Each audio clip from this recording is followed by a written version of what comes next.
What's up, guys? I'm here with Tanya Brooks Carty, and she is a life coach and an inspirational speaker. She was one of the panelists today at the Women's Leadership Summit put together by GUBA.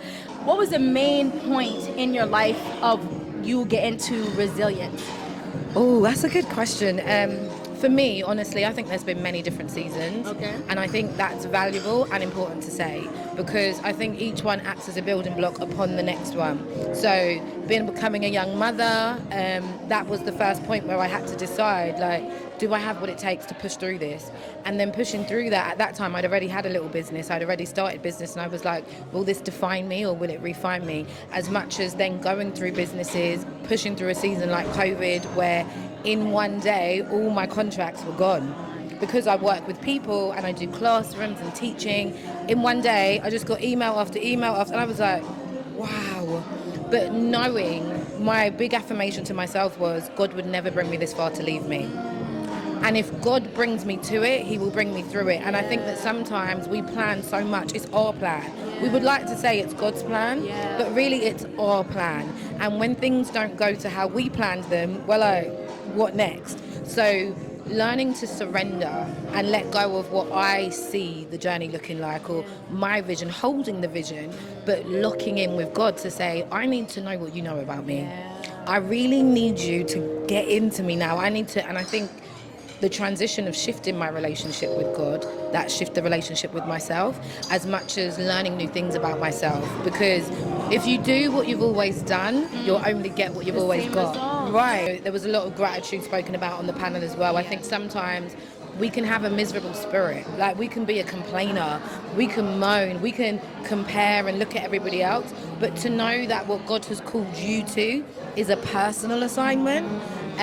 So to really believe in that and trust in that, I think every little incident stacks on top of each other to build your resilience.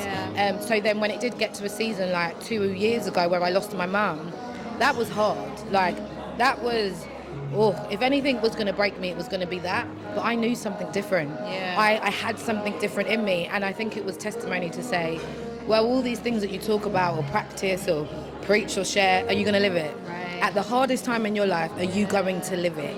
And I just give thanks that I lived it. Thank you I'm for still living it. Thank you so much for sharing that, because it is easy when it's easy.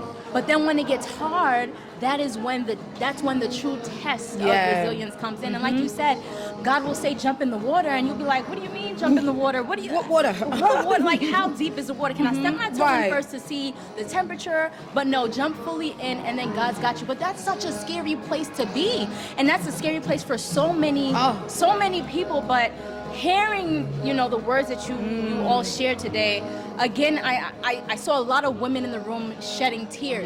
Because again, everyone is going through their own personal journey, and you don't know where everyone is in their journey. And so to feel that sisterhood of connectedness, and like, you can do it, and just focus on your vision, but surrender to God. Have to. And God has you. And he really does. And I think what's beautiful about business or leadership is what you learn about God. I put a post out on Facebook a couple of days ago, and I said business is spiritual. A lot of us don't know that when we start, because it almost is for a selfish attainment level, whether that is you want to earn more money, you want to help somebody, whatever it is. But the journey that you go on, when you surrender to God, what he does, and that's why when people cry, I feel it, because we see a lot of people's results. We see their show reels. You don't see how many times I'm on my knees. You don't see how many times I'm like, not today. The wig is on the floor. Everything is off. And I'm like, whatever, I give it all up.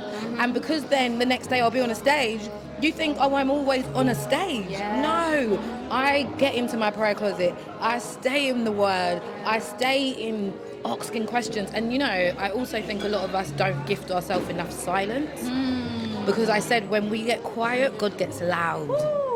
But we just keep going, keep creating, keep doing that. But it's the silence, that stillness. We need that. We need it. Thank you so